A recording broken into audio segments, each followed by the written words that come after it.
Hey everyone, it's great to see you again. Thanks for being here today. We have a new story to tell you. To begin, my name is Tim. As an author, I have to be alone for long stretches of time. That's okay with me, though, because writing makes me feel calm and like the world makes sense. Most of the time, I try to stay away from social events because the noise, small talk, and acting like I'm interested in what's being said wears me out. But my marriage used to be more important to me than my job. Lisa and I have been married for a while, but to be honest, we quit being a couple a long time ago. Not very often, but we didn't fight and we didn't talk either. The love we used to have got lost in the time and space between us. Lisa, my wife, is different from me. She is always in the middle of things, friendly, and driven. Her job is very busy, and her consulting job always seemed to need her more than I did. She had to work late every night, go on business trips, and sit through meetings that went on longer than they should have. First, I asked her some things. It's getting late. Do you need to stay at work longer? She always told me the same thing when I asked when we could get together. I stopped asking because I was sick of being told off. I just took it as fact that she didn't have time for me because she didn't want to. Reading and writing made me think a lot, and I liked having time to be alone because of my work. That's why she brought up the party at work one night. She didn't just ask me to go, she made me. She said it was a great chance to meet some of the best people in her field. I wasn't interested in shaking hands with corporate types or pretending to care about their business strategies. I wasn't looking to expand my connections. But something about the way she pushed it made me pause. She wasn't just suggesting it, she was practically demanding it, and for the first time in a long time it felt like she was making an effort. Maybe this was her way of trying to fix things, to pull me into her world the way I had always asked her to, a part of me that still wanted to believe our marriage could be salvaged latched onto that thought. So after some back and forth I gave in. I told her I'd go. I wasn't exactly thrilled about it, but if there was even the smallest chance that this could be a step toward fixing things between us, I was willing to endure a few hours of forced smiles and polite conversation. At the time I had no idea that agreeing to that party would be the first step toward the end of everything. We arrived at the venue, looking like the perfect couple. Lisa had gone all out, wearing an elegant form-fitting dress that made heads turn the moment we stepped in. I had put in the effort to slipping into a tailored suit, even though I couldn't have cared less about making an impression. The party itself was everything you'd expect from a high-profile corporate event: grand, sophisticated, and filled with well-dressed professionals. It was a kind of event where people talked about stocks, mergers, and business strategies. Between sips of overpriced wine, Lisa wasted no time introducing me to her colleagues, and their reactions were almost identical, followed by polite curiosity. So you're Tim? Wow, we've heard so much about you, but it's great to finally meet you in person. I'd nod, shake hands, exchange a few pleasantries. People were more interested in me than they thought they would be. I was the mystery husband they had only heard of briefly, the one who never showed up to work events. They tried to get to know me better by asking about my work, books, and thoughts on anything they thought I might be interested in. I talked more than I thought I would, which surprised me. This night might be worth something after all. Things were going surprisingly well that night. I wasn't having much fun, but I was getting used to the way things were. Things went well with the drinks and the talk. Lisa seemed to notice me for the first time in a long time. I didn't think that this night would suddenly make our marriage better, but for a moment I thought that maybe this was the start of something better. Everything was going well. Lisa looked at me every once in a while, maybe because she liked that I was trying. The music then changed, the lights got a little lower, and people began dancing in pairs. It wasn't until I saw a man walk up to us that I really paid attention. He didn't look at me. He went right up to Lisa and asked, "Shall we?"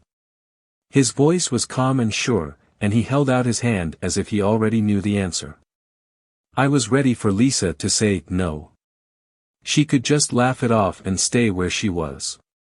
She just smiled at him instead of waving him off and telling him she was with her husband. Because it felt right, I put a hard hand on her wrist and stopped her before she could move. My voice was calm and low. It turns out that Will finally noticed that I was there. At me, he said, "You're not going anywhere." He quickly turned his head to see me. He didn't say anything at first. He said, "If you want to dance with my wife, do things the right way or don't do them at all." That should have been the end of it, but Lisa looked at me with an angry and frustrated face. "What the hell are you going through?" she snapped when I tried to hold her arm. "You look bad on me." What she did just shocked me. When she turned back to Will, she walked right past me like I wasn't there. It didn't bother her that she was about to leave with him in front of me. No hesitation, I felt something snap inside me. "If you move an inch I will be forced to end this marriage." That was when Will finally reacted. He turned fully to face me, looking me dead in the eyes, and with a quiet, deliberate voice he said, "You've always been a weakling and you won't do anything." Then without breaking eye contact he reached for Lisa's hand, pulled her along, and just like that she followed. I felt the weight of the humiliation pressing down on me, but I refused to give them the satisfaction of a reaction. I wouldn't be the fool who caused a scene at a party filled with her colleagues. Instead I turned around and walked away alone. When Lisa finally came home that night I was still awake. I heard the front door open and the distinct sound of her heels clicking against the hardwood floor. I had already made up my mind about many things that night, yet sleep refused to come. A few minutes later she stood in the doorway with her arms crossed. I expected her to offer a weak excuse, or at least a simple explanation for her actions at the party. Instead she launched straight into an angry tirade. She got mad and said, "You embarrass me. You made a scene for no reason, and then you just left. You abandoned me at my own work party." I stood there quietly, taking in every word in her mind. She was hurt, and I was the one who made things worse. As I heard her, it was clear that Lisa no longer thought of me as her husband or a guy. If you build a marriage without respecting each other, it's like building a house on shaky ground, it will fall apart. At that point, I knew that arguing with her wouldn't help because she was already sure she was right and would not change her mind. I had known for a long time that Lisa's actions and failure to take responsibility had sealed our fate before I could fully fix the problems in our relationship. Her harsh words only confirmed what I already knew. There was something else. Will went too far when he walked up to Lisa so cockily at the party. He most likely did this because he knew I wasn't strong enough to stop him. There was no way I was going to let Will get into trouble, but I also wouldn't stand for big boundary violations either. The first and worst thing he did wrong was being too sure of himself. At that time, I promised myself that no one would ever hurt me again and that I would do everything I could to make him pay for what he did. Lisa doesn't even notice that I'm there the next morning. Not a hello. Don't talk about small things. As she walked around the house, it was very quiet, like I wasn't there. She slammed the drawers a little harder than usual and let out a loud sigh to get her point across. It still makes her mad that I didn't say anything about the party. I'm no longer interested in whatever weird game she's playing by noon. I'm thinking about something else.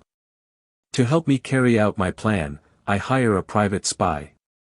My instructions are simple. I want everything on Will, every dirty little secret, every skeleton in his closet, where he lives, who he talks to, where he spends his nights. If there's something to be found, I want it in my hands. The investigator doesn't ask questions, he just nods and gets to work. Days pass and Lisa continues her silent treatment. But I don't care, I barely notice. I'm waiting for results, which came weeks later. Will is married, 2 kids, a wife who from the photos seems blissfully unaware of the filth she's married to. But that's not all. Will has a reputation. There are records, complaints from women at his workplace about inappropriate advances, some settled quietly, some dismissed, a pattern of behavior buried under paperwork and corporate indifference. But the real dagger, the evidence of his affairs, photo after photo, video after video, all documenting his extracurricular activities and his long history of inappropriate behavior at work. Different women, different locations, and among them my wife Lisa. The photos and videos had timestamps. He met these ladies in various locations, hotels, lounges, and even a few late-night meetings in secluded parking lots. Seeing that my wife had some sort of affair with him broke my heart, but I don't let it consume me. I suspected it, but now I have proof. Will doesn't know it yet, but he's finished. The first strike had to be personal. His wife deserved to know who she was married to. I put together a package, a USB flash drive loaded with images and videos of Will in places a married man had no business being. He was careless, and I had the receipts to prove it. Alongside it I added a handwritten note: "You deserve better." It was delivered straight to her doorstep. I hired a delivery man to drop it off. I gave it a few days, letting the fire spread inside their home, letting her process the betrayal. Maybe she confronted him or packed her bags and left. There's no way to know, but I really don't care. That was their battle to fight, but I wasn't finished. Will needed to lose more than just his marriage. His job was next. I started sending emails to his company's HR department. Anonymous reports detailing his history of workplace harassment, his pattern of sleeping with coworkers, and how he used his position to manipulate women into silence. One email wouldn't be enough. No company acts on just one complaint. So I made it look bigger. I created multiple email accounts, each with a different variation of the evidence, each sounding like a concerned employee tired of the toxic environment. Will created the pressure worked. The company had no choice but to investigate. The whispers turned into official meetings. Will was being watched, questioned, scrutinized. It took a month, but the verdict finally came. He was fired, and Lisa, she didn't escape untouched either. The company suspended her and other women involved in the office relationship. Maybe they were still deciding what to do with them, or they were warning them to rethink her choices. Either way, the damage was done. On the day Will is fired, Lisa walked through the door looking drained. I already knew why Will had been fired, and she has been suspended. My inside contacts had fed me every detail: the emails, the investigation, the final decision. She hadn't mentioned a word to me about it, but I could see it in her face. I stayed seated watching her from across the room. "Rough day?" I asked, keeping my voice calm. She scoffed, giving me a tired glance. "You have no idea." I leaned forward slightly. "I might have an idea. Will's gone, isn't he? And you are suspended." She stiffened for just a second, then forced a laugh. "Oh, God, here we go again." She shook her head and walked toward the kitchen, pretending I wouldn't let her get away with it, so I asked her directly, "How long have you been sleeping with him, Lisa?" This time she laughed nervously and said, "Are you seriously still on this? My God, Tim, you're obsessed. You've been insecure and bitter ever since the party." I just stared at her. She crossed her arms. "All I did was dance with the man, and you turned it into this whole fantasy in your head." She looked at me like I was crazy, making things up. "You overreacted that night, and now look at you acting like a detective in a bad crime show." I said nothing. "No, I didn't yell. I just pulled the folder out of my drawer and put it on the table next to her pictures." Lisa's face turned white for the first time. She didn't know what to say. The tears then came. "Tim, why do you want to do this?" Lisa walked up to him and her eyes lit up. "Because you were so desperate. You ruined my life, my job, and everything else." "Was that your plan?" She talked and talked, and she blamed me for telling what she thought was secret. "Getting a divorce will soon be possible. If you don't agree with that, go to court," I told her straight out. Then I turned around and left her there, stuck in the mess of her own decisions. Now that everything is over, I'd like to leave you with some things I learned. Some of you might agree with me, but not all of you might. But this taught me some truths. First, disrespect is the start of treason. Our marriage ended the moment Lisa joined Will on the dance floor. At the party that night, it wasn't about the dance, it was about what that moment meant. A wife who loves and respects her husband would not think twice about turning down a guy, especially in front of her husband. It told me everything I needed to know, that she even thought about doing it. Second, believe someone when they seem distant. Lisa had been acting remote for a long time before that night. The late nights, the excuses, and the fact that she always seemed too busy for us weren't just random events, they were signs I ignored because I still thought things could work out. But the truth is that if someone keeps telling you that they don't care about you, that's because they don't. I should have accepted it sooner, but at least I didn't run away when I finally realized the truth. I felt bad about it. Will looked me straight in the eyes and called me weak. For a split second, I believed him. But when people are angry, they do bad things. I wasn't going to do something stupid because I was angry. I waited, found out more, and made sure that every move I made would have been worth it. That one moment of shame turned into total damage in the end because of patience. Will lost his job, and his marriage is probably just about over. Lisa got exactly what she earned. Finally, I learned that fixing things never wastes time.